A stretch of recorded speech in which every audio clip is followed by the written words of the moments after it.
el Apocalipsis sin tener en consideración Zacarías, Ezequiel y Daniel, porque son los 3 libros del Antiguo Testamento que compaginan y convergen al final de la conclusión del apóstol Juan del libro del Apocalipsis. No podemos estudiar la doctrina de la salvación, unos creen que se pierde, sin entender que contra 5 pasajes que hay en el Nuevo Testamento que aparentan decir que se pierde la salvación, hay más de 185 pasajes y versículos bíblicos que explican estos pasajes donde se explica por qué no se puede perder la salvación. Entonces venía la Biblia y sacar un texto fuera de contexto se hace un pretexto. Y esta es la falta de diligencia, de perseverancia que Pablo le recomienda a Timoteo. Timoteo, ten cuidado de trazar bien la palabra de verdad, porque vas a presentarte delante de Dios y para que nunca tengas que avergonzarte. Entonces, así pasa con esta doctrina, y esto fue lo que me ha movido, aunque hemos hablado mucho del rapto, para que en este tiempo ya podamos explicar por qué el rapto precisamente fue un misterio en el Antiguo Testamento. Vamos a comenzar en 1 Corintios 15 rápidamente para recuperar algunos pasajes importantísimos y continuar desarrollando esta doctrina vital, importante para el tiempo que vivimos. Dice en la primera carta a los Corintios el apóstol Pablo, capítulo 15, versículos 51 y 52, principalmente. He aquí, os digo un misterio.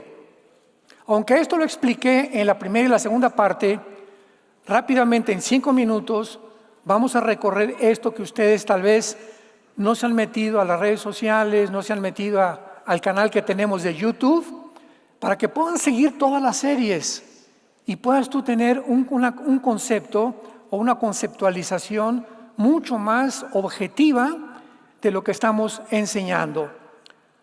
Un misterio en el Nuevo Testamento es una verdad que no se conocía en el Antiguo Testamento. Vamos por orden.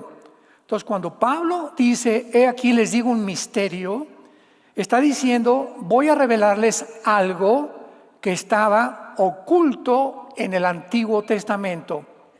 Por ejemplo, Efesios capítulo 3, del 1 al 4, Pablo les dice que la iglesia también era un misterio.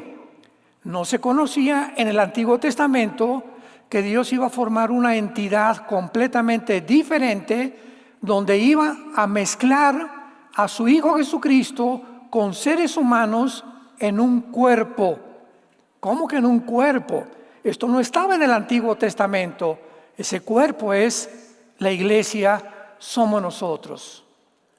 Somos un cuerpo. En Cristo es la cabeza. Lo explica 1 Corintios capítulo 12. Unos aquí son la oreja, otros los pies, otros la nariz, otro la otra oreja, otros la boca. Y así como en un cuerpo físico hay diferentes funciones, pues la oreja no le dice a la nariz, oye, tú no oyes como yo. La nariz le va a contestar, no seas mensa, tú no hueles como yo. Entonces, se trata de que haya entre nosotros unidad, de que haya perdón, de que nos soportemos como somos.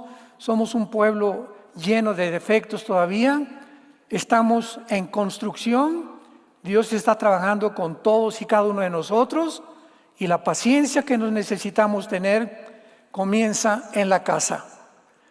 Por eso el matrimonio es el gimnasio de Dios, porque ahí en la casa es donde tienes que aguantar a tu esposa o viceversa. Pero a través de este proceso estamos desarrollando la virtud más importante que se necesita para vivir la vida cristiana, que es la paciencia. Porque la paciencia se obtiene a través de los gritos de tu esposa, de los gritos de tu esposo. ¿Hasta cuándo lo voy a aguantar? ¿Hasta cuándo la voy a aguantar? aguántalo un poco más y Dios te va a recompensar. O aguántalo un poco más y vas a ver lo que te va a comprar. Bueno, entonces Pablo dice, estoy a punto de revelarles algo que no se conocía. ¿Qué es, Pablo? ¿Qué es esta nueva revelación que le quieres dar a la iglesia y que en el Antiguo Testamento no la conocían? Este es el misterio, que no todos dormiremos, pero todos seremos transformados. ¿Cuál es el misterio? Que habrá una generación de cristianos, porque le está hablando a los cristianos, que no vamos a morir. No todos, la palabra dormir se usa en el Nuevo Testamento como muerte, muchas veces. Cuando a Jesucristo le dijeron, oye, Lázaro está muerto, y dijo, no duerme, porque dormir es un estado inconsciente donde, aunque estás dormido y no estás consciente de tu vida, de tu existencia, sigues viviendo espiritualmente. Alguien llega y te avienta un vaso de agua fría cuando estás dormido, ¿y qué es lo que pasa? Recobras o regresas al mundo consciente después de haber estado en estado inconsciente. Entonces, por eso se usa la palabra dormir para morir en la Biblia, porque la muerte es simplemente que ante la gente estamos ahí ya sin vida, pero estamos más vivos que nunca. Es cuando más vivos estamos, porque en ese momento estamos en la eternidad con Jesucristo y el cuerpo se queda ahí completamente. Por eso dicen dormidos, los muertos duermen, porque ya no se pueden levantar. He aquí llega un misterio. No todos dormiremos, pero todos seremos transformados, cambiados así.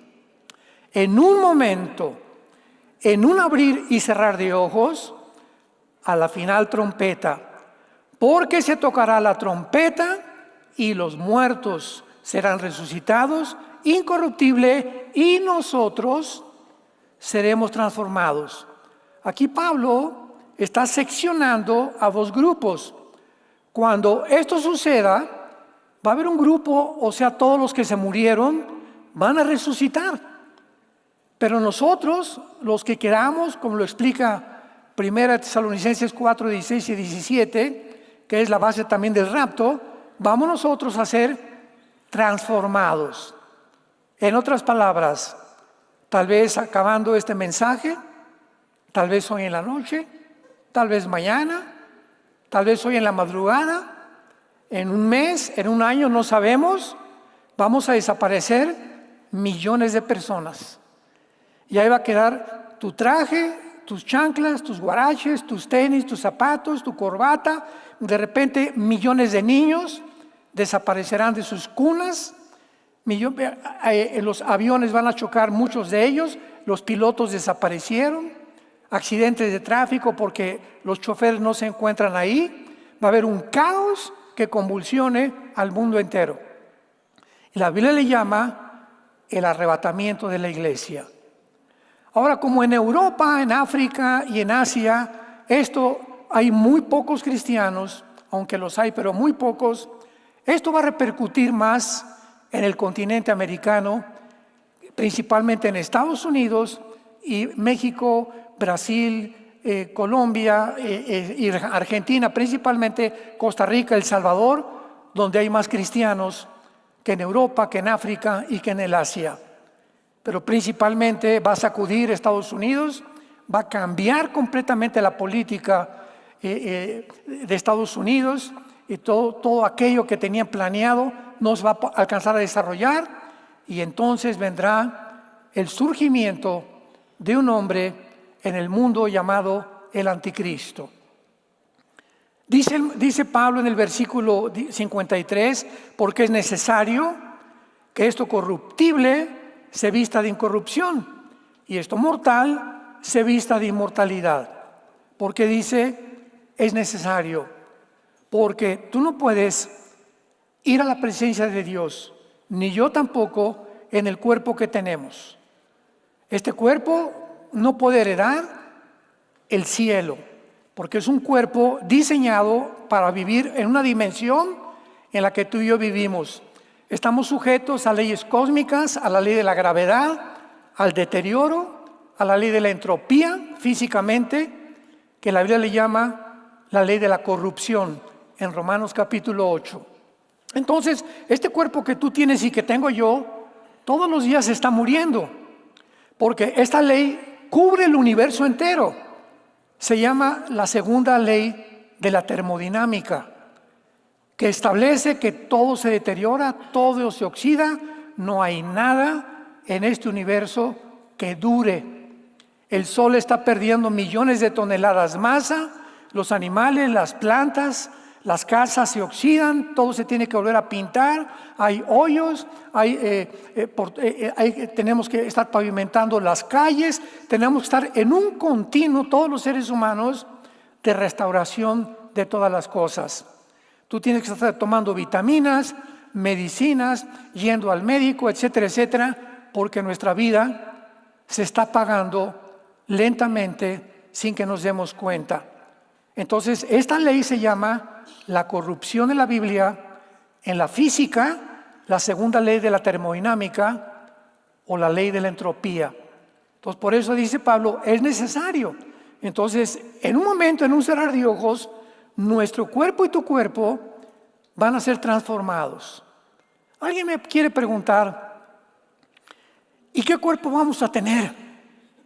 Yo estoy viejito, ¿cómo voy a resucitar? Don Pancho Pistolas me está preguntando. Pues tú vas a resucitar con un cuerpo nuevo. Los niños van a seguir siendo niños porque hay un desarrollo, sobre todo los recién nacidos. Ahorita mi esposo y yo tenemos un nieto de 4 meses, Luis Emilio, hija de Natalia, nuestra hija, y otra nietecita de 3 años, Ana Sofía, que cuando venga el rapto, así se van a ir. No van a crecer, pero van a crecer en el reino milenial, porque van a entrar todos los niños al reino milenial o al reino mesiánico prometido al Señor. Quiero darles un tip de cómo va a ser tu cuerpo. Te garantizo que no va a ser igual al de Rambo. Ni tampoco a ustedes, mujeres, al de Madonna. Bueno, vamos al libro de Filipenses. La Biblia nos revela todos los secretos que a Dios le plació revelarnos. Filipenses capítulo 3. Y dice así. Versículo 20 y 21. Escuchen con mucha atención. Filipenses 3, 20 y 21. Mas nuestra ciudadanía está en los cielos, de donde también esperamos al Salvador, al Señor Jesucristo, el cual transformará. Otra vez Pablo repite lo que le dijo a la iglesia de Corinto. Dios va a transformar nuestro cuerpo y vean cómo se le llama al cuerpo, un cuerpo de la humillación nuestra. ¿Por qué? ¿Por qué se le llama que es un cuerpo que se está humillando? Porque es un cuerpo que se está deteriorando todos los días. Muy bien, para que sea igual, semejante, ¿a quién? Al cuerpo de la gloria suya por el poder con el cual puede también cambiar todas las cosas. Nuestro cuerpo que tengamos va a ser igual al cuerpo de Jesucristo cuando Él resucitó. Cristo cuando vivió, comió, durmió, lloró, sufrió en la cruz y su cuerpo era un guiñapo humano.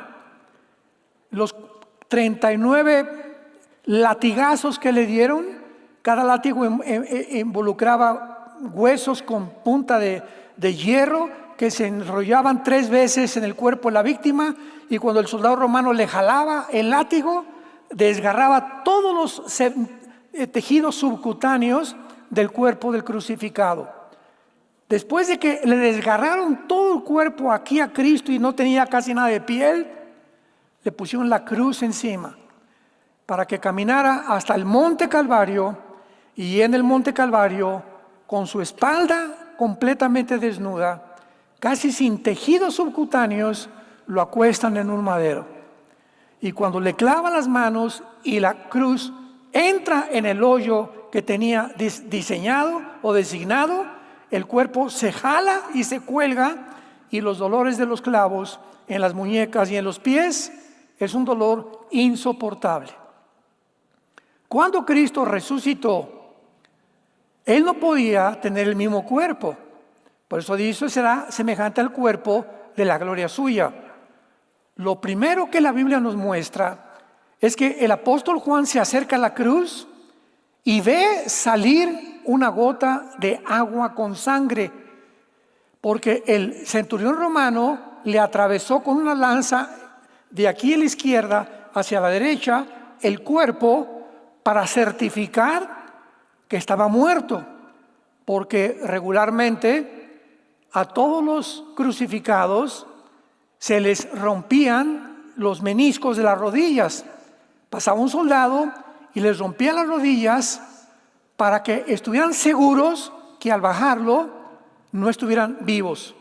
Entonces, al romperle los meniscos de las rodillas, el cuerpo completamente se desguanza y morían de asfixia. Los que no murieron por desangramiento o por dolor morían de asfixia. Pero estaba escrito en la Biblia que al Mesías no le iban a romper los huesos. Entonces, cuando el centurión se acerca a la cruz y ve a Jesucristo, no cabe duda que ya estaba muerto, pero dijo, por si aquello de las dudas. Y entonces lo atravesó de lado a lado. Ahí sí ya no habría ninguna objeción de que lo habían enterrado vivo. Lo interesante es que hace 2000 años, la Biblia dice que salió una gota de sangre mezclada con agua. Y a la luz de la cardiología moderna, cuando el agua se mezcla con la sangre, ¿saben ustedes qué denota?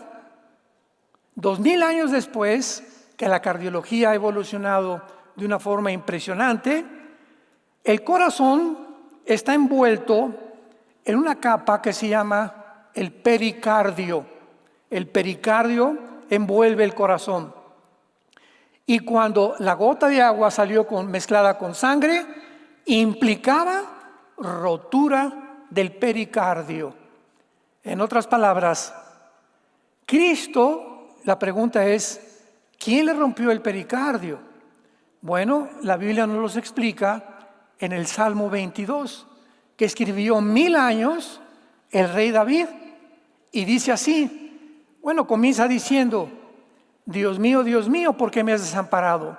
1000 años antes, David repite las palabras de Cristo, pero dice más adelante, mi corazón fue como la cera. O sea, una vez me preguntaron, ¿cuál fue la causa clínica de la muerte de Cristo? ¿No murió de desangramiento? ¿No murió de asfixia? ¿De qué murió entonces? Clínicamente, ¿cómo se podría clasificar la muerte de Cristo? Y la Biblia nos lo dice, Cristo murió de dolor moral. Cuando tus pecados y mis pecados fueron puestos sobre su cuerpo, no aguantó. No resistió más. Le hizo explotar el corazón.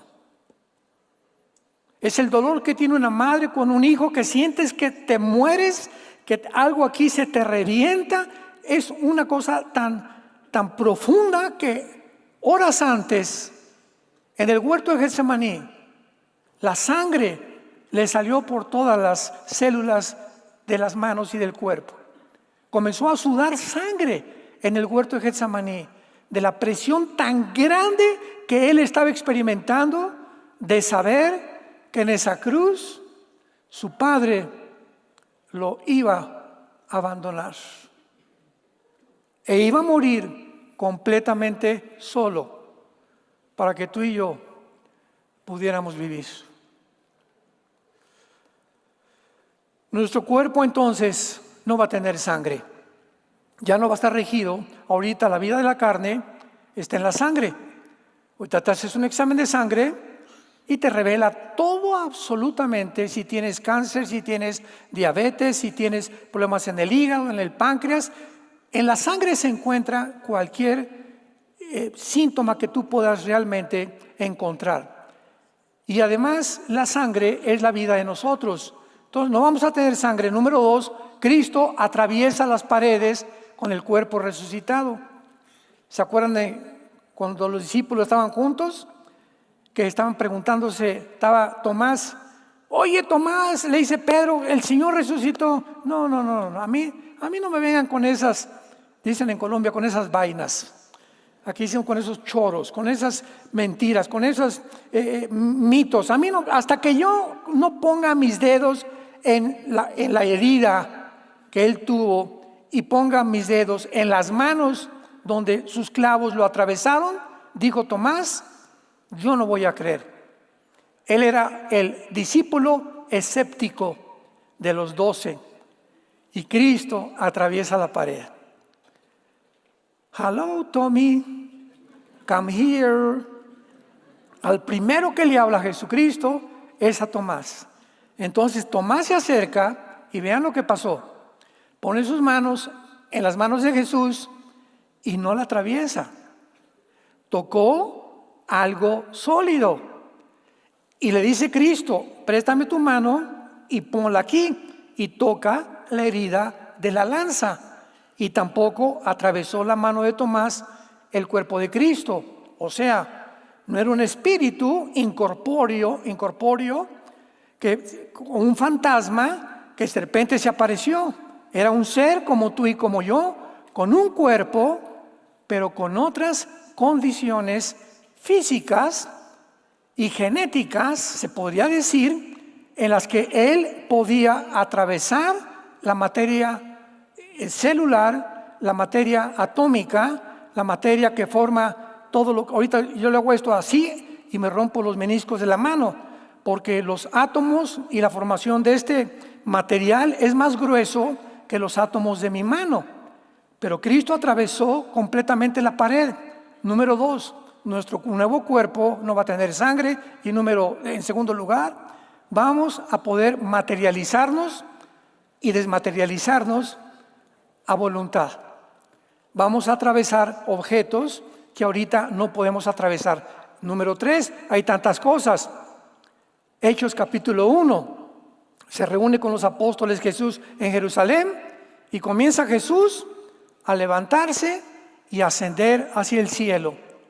¿Qué estaba implicando? Que el cuerpo de Cristo ya no era atraído por la fuerza de la gravedad.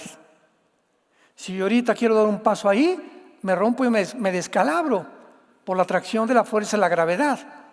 Pero Jesucristo en su nuevo cuerpo había vencido las leyes cósmicas que rigen el universo actualmente. Así será tu cuerpo. Y otra buena noticia en cuarto lugar, para los gordos. Vamos a seguir comiendo. De alguna forma la consistencia interna, gastroenterológica, gastropulmonar, gastrocardiovascular, todo lo que ahorita forma el cuerpo humano, de alguna forma, Cristo casi ya antes de ascender, comió pescado y miel. ¿Se acuerdan? En el camino de Emaús, con los discípulos. O sea, el cuerpo de Cristo seguía digiriendo alimentos. Los ángeles están comiendo porque comían el maná que mandaron en el desierto. Entonces, no sabemos si será birria o pozole, ¿verdad? Porque si es comida de Estados Unidos, yo no voy. Mi esposa, el otro día nos hicieron, un hermano tuvo la atención de hacernos una birria que jamás en la vida habíamos probado una cosa tan deliciosa. Y de veras, en Estados Unidos, en ninguna parte puedes comer. Tal vez en Nueva York hay restaurantes mexicanos, pero vamos a comer comida que si ahorita la disfrutamos, imaginémonos en la otra vida. Muy bien. ¿Estás satisfecho con tu cuerpo? Así va a ser. Entonces, no va a ser, los viejitos adquirirán posiblemente la edad de 30 años. Van a retroceder los niños van a seguir igual porque van a seguir desarrollándose, ¿verdad? Y los de 45 o 50, ¿verdad? ¿Por qué? Porque es interesante que Cristo muere a los 33 años de edad. Quiero hacerles una pregunta capciosa. Vean ustedes cómo es la Biblia.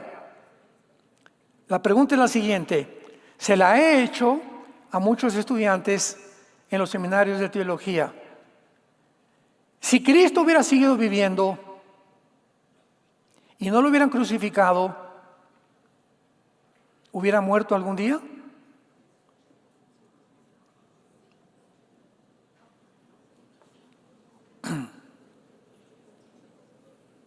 Ah, ¿verdad? No, que muy teólogos, que Liti, que ya me gradué de Liti, hermano. No se atreven, ¿verdad? En primer lugar, no hubiera muerto, porque la paga del pecado es la muerte. Entonces, a fuerza,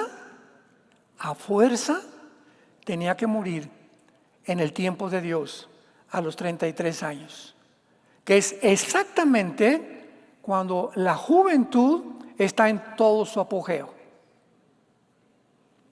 Entonces, si vamos a resucitar, el cuerpo que nos va a dar Cristo será en la edad media de nosotros, 30, 33 años de edad más o menos. Vamos a ser jóvenes, porque en el reino que vamos a vivir 1000 años, en el milenio, Apocalipsis 20, vamos a tener la oportunidad de seguirnos desarrollando con la edad que tenían antes del diluvio universal. Vemos nosotros, ¿verdad?, que murieron de 969 años. Adán vivió 130 años, que más o menos comenzaron a aumentar. El último que vivió hasta los 110 años fue Josué. Moisés fue el último de 120 años, Moisés. Luego Josué de 110.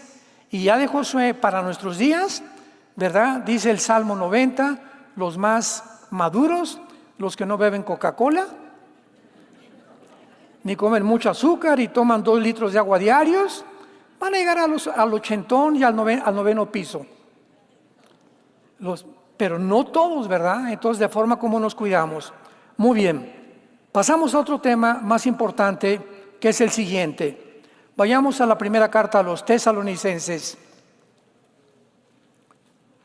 Primera carta a los Tesalonicenses, capítulo 5. Y vamos a comenzar a observar y a estudiar profundamente por qué la iglesia no puede de ninguna manera atravesar la tribulación, que es la controversia más grande que hay. No, pues que el rapto viene antes de la tribulación, no viene al principio de la tribulación, no viene a la mitad de la tribulación, no, hermano, viene al final de la tribulación. Porque el rapto y la segunda venida se llama post-tribulacionismo, son iguales. Estos diferentes aspectos de percibir esta doctrina son interesantes. Y hay personas que se han dedicado a enseñar estas cosas, vuelvo a repetir, yo les respeto, pero queremos hacer un análisis un poquito más profundo para que ustedes sean los jueces después de estos estudios y podamos comprender mejor la palabra de Dios. Es importante entonces examinar la Biblia precepto sobre precepto, línea sobre línea. Y sobre todo cuando lees la Biblia, hay cantidad de versículos y de palabras que las leemos sin detenernos, sin pensar en ellas, sin meditarlas, sin ponderarlas, sin decir, bueno, ¿y esto qué quiere decir? O sin caer de rodillas, Padre, dice tu palabra en la primera carta de Pedro, escogidos según tu presencia, en la santificación del Espíritu Santo, para ser rociados con la sangre de Cristo, para obedecer al Evangelio, donde nos tienes guardas y grandes y preciosísimas promesas para que participemos de tu naturaleza divina. Ok, ya lo leí. ¿Qué me estás diciendo, Padre? en tu primera carta de Pedro, que cada vez que yo leo la Biblia y que encuentro una promesa y me la apropio y la comienzo a repetir, estoy participando de tu naturaleza. Algo espiritualmente dentro de mí que visiblemente, ni mentalmente, ni intelectualmente se puede observar, ni se puede asimilar, me está sucediendo que cuando digo, Jehová es mi pastor, tú eres, nada me faltará. Padre, gracias porque nada me va a faltar, lo creo. No solamente lo leo, lo creo. Y al decir lo creo, en mi espíritu estoy participando de la naturaleza divina de Dios. ¿Me van siguiendo? Es lo que se llama el devocional. No tengas un devocional en la mañana en la Biblia, solamente la lees. Jesucito mío, mi dulce compañía, no me desampares de noche ni de día. O leer un capítulo sin que te detengas a pensar en algo siempre el Espíritu Santo, cuando venimos con un corazón, oh Dios, antes de leer la Biblia, háblame, Señor, necesito, estoy angustiada, Señor, estoy angustiado. Tú sabes el problema con mi hijo, con mi hija, con mi esposo, el trabajo. Padre, vengo a tu palabra a buscar guía, a buscar luz. Ilumíname, Espíritu Santo. Al hacer eso, Dios te está viendo. ¿Y Dios se va a quedar callado? De ninguna manera, porque te ama, porque me ama. Somos sus hijos, somos sus hijas. Él dio su vida por nosotros en una cruz. Entonces, al hacer esto, Dios se revela a tu vida y vienes a la Biblia y te lo aseguro, te lo confirmo, porque es el carácter de Dios, que vas a encontrar palabras que van a traer aliento y ánimo a tu vida para seguir viviendo.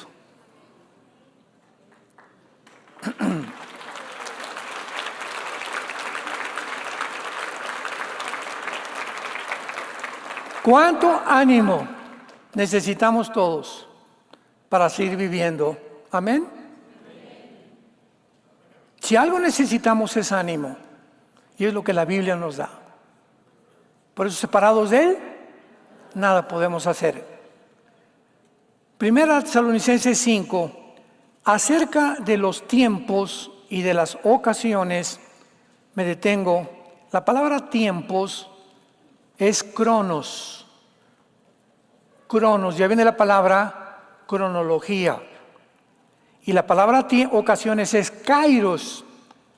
Entonces, para que entendamos, ya nada más en el primer versículo, lo que Pablo está diciendo, la cronología es, cuando tú tienes un calendario en tu casa, dices, el 7 de junio es mi cumpleaños, el día de la independencia fulano de tal, el de mi esposa, en la Navidad, ahora tengo en mi calendario en octubre el seminario que vamos a tener en la Riviera Maya con los matrimonios.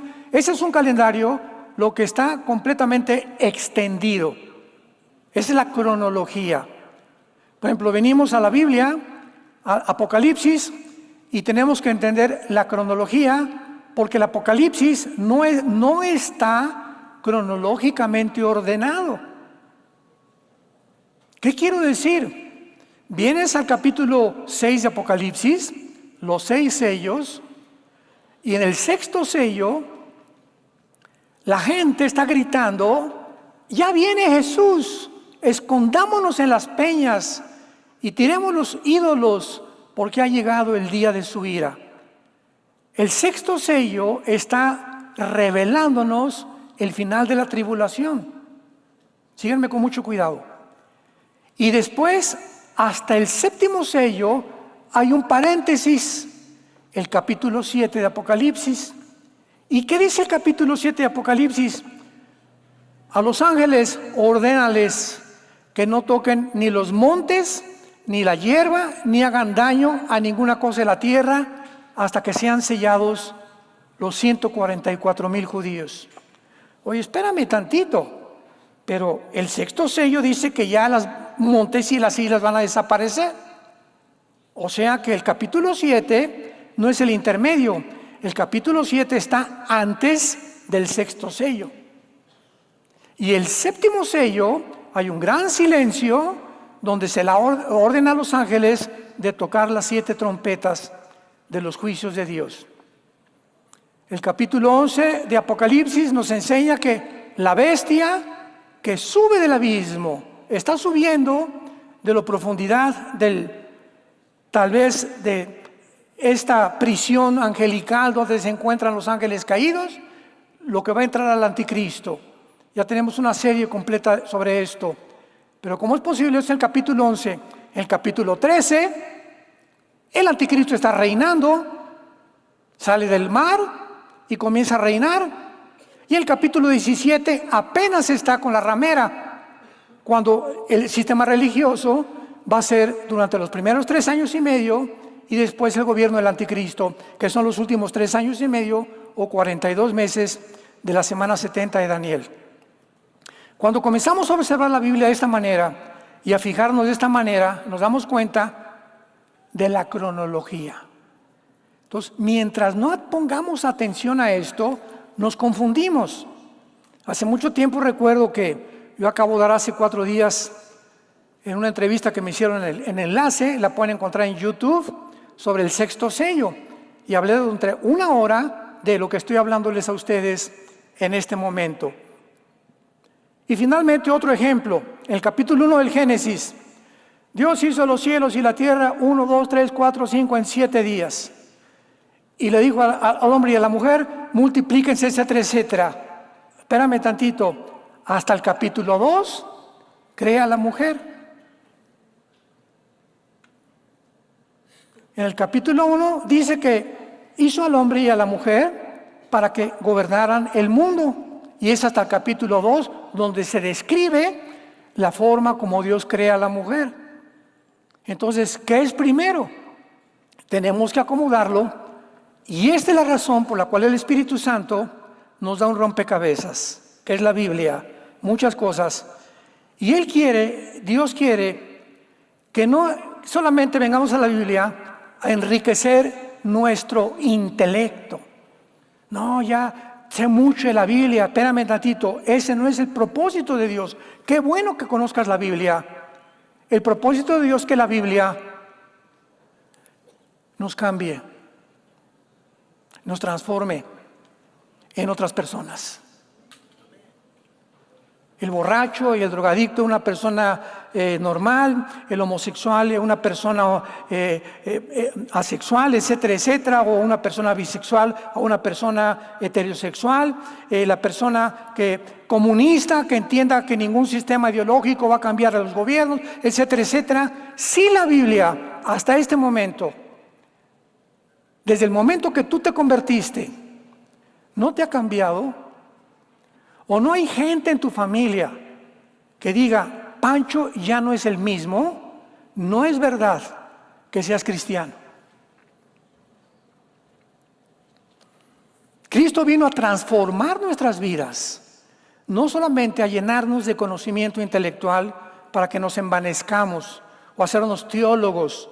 Bueno, qué bueno que seas un teólogo mientras tu vida siga cambiando y cada día le entregues más y más de tu corazón al control del Espíritu Santo.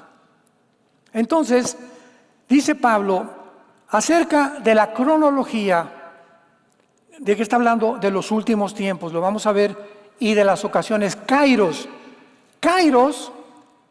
es tu cumpleaños. Cae en un día especial. Kairos no es un calendario que se extiende, es un día especial. Es una fecha especial.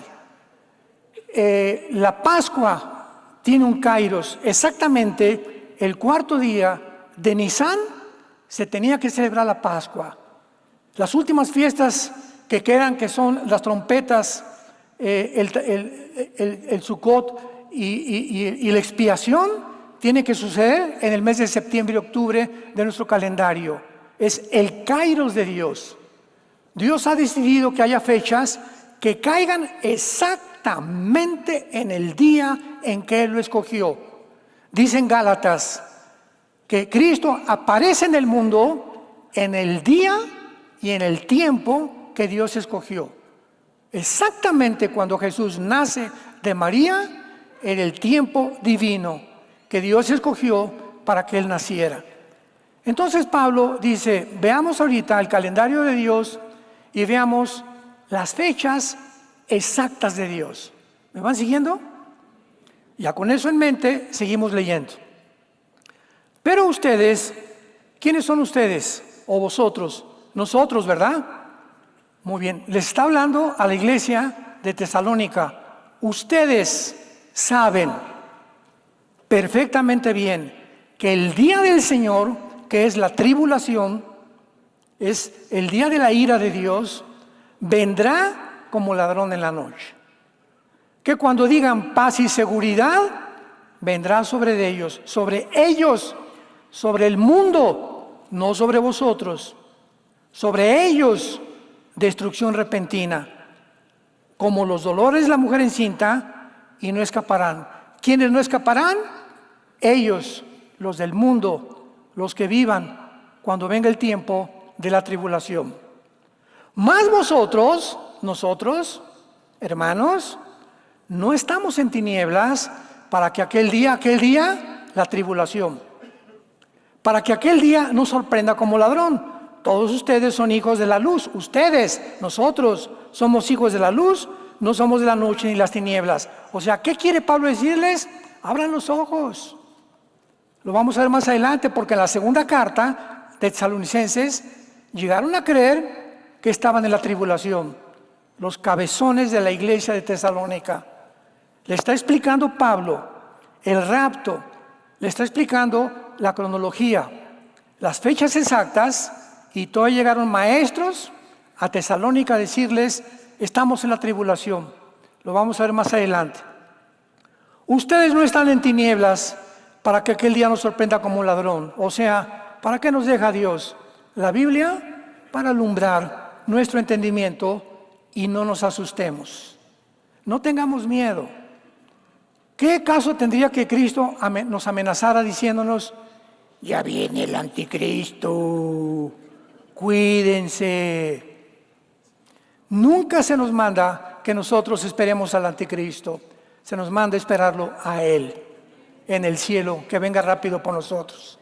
Yo diario le pido a Dios, Señor, ven pronto. Ven por tu iglesia. Y antes que vengas, aviva tu obra en medio de los tiempos. Ustedes no están en tinieblas, porque todos nosotros somos hijos de la luz, del día. No somos de la noche ni de las tinieblas. Por tanto, no durmamos como los demás, velemos y seamos sobrios. Porque los que duermen, de noche duermen. Los que se embriagan, de noche se embriagan. Pero nosotros, otra vez nosotros, que somos del día, seamos sobrios. Habiéndonos vestido con la coraza de fe y de amor, y con la esperanza de salvación como yelmo. Escuchen el versículo 9 y abre tus oídos. Porque no nos ha puesto Dios para la ira. No nos ha puesto Dios. ¿Cuál es la ira que está hablando Dios? No está hablando de problemas ni de tribulaciones. Es un día de la ira que lo acaba de mencionar claramente el versículo 2, el tiempo de la tribulación. Dios no nos ha puesto para ese día, para ese tiempo de 21 juicios donde los demonios atormentarán a los seres humanos, donde caerán meteoros sobre la tierra, donde los montes y las islas van a desaparecer, los tsunamis van a venirse sobre todos los puertos en el mundo entero, la gente va a querer morir y no va a poder, va a ser 21 juicios, 7 años, dice Mateo 24, 21, como nunca en la historia había sucedido. Se llama el tiempo de la ira, el día de Jehová, el día de la ira de Dios, el día del Señor. Son términos que definen y describen todos los 7 años de la semana 70 de Daniel, o los 7 años de la tribulación. No nos ha puesto Dios para la ira, sino para salvación por medio de nuestro Señor Jesucristo. Ahora compáralo rápidamente con el capítulo 1 de esta misma carta, primera de Tesalonicenses, versículo 10. Primera de Tesalonicenses 1, 10. y esperar de los cielos a su Hijo, el cual resucitó de los muertos, a Jesucristo, quien nos libra de la ira venidera. Aquí ya no hay vuelta de hoja. Este tiempo de la ira es algo futuro. ¿A qué tiempo se está hace 2000 años el apóstol Pablo explicándoles a la iglesia de Tesalonicenses? A un tiempo que se conoce como el día del Señor en el Antiguo Testamento, como la tribulación y la grande tribulación del Nuevo Testamento, que se llama el día de la ira. Dios no nos ha puesto para este tiempo de algo futuro que vendrá sobre el mundo. Cuando venga sobre el mundo, tú y yo ya no estamos aquí. Y terminamos con Romanos capítulo 5.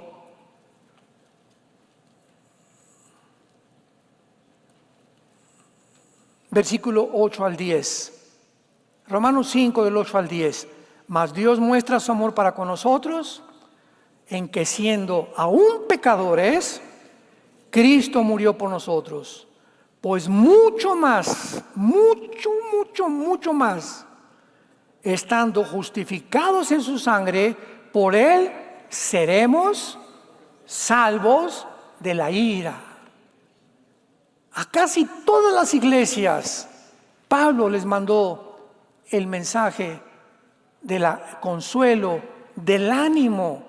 Ya nos vamos, hermanos. Ustedes no se imaginan lo que se viene sobre el mundo. Lo que pasó en estos Juegos Olímpicos, ¿verdad? En la inauguración es un botón de muestra que enseña la condición verdadera en la que el mundo se encuentra.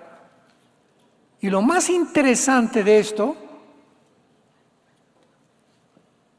sustituyen la cena de Cristo del cuadro que pintó Leonardo da Vinci con una transgénero, una señora así de gorda, judía, era judía también, en la persona de Cristo, con un niño junto, y en las fotos se ve que el que está junto no tiene ni calzones. Un caballo galopando y entrando un caballo blanco. Ellos no se daban cuenta ni siquiera qué estaban haciendo. Vemos que aquí hay una maquinación infernal satánica que está manejando a este grupo de personas en el mundo, porque detrás de todo este escenario que se desarrolló, ¿quién estaba? Ese caballo blanco es el caballo de la entrada, Apocalipsis 6 del 1 al 2, del anticristo.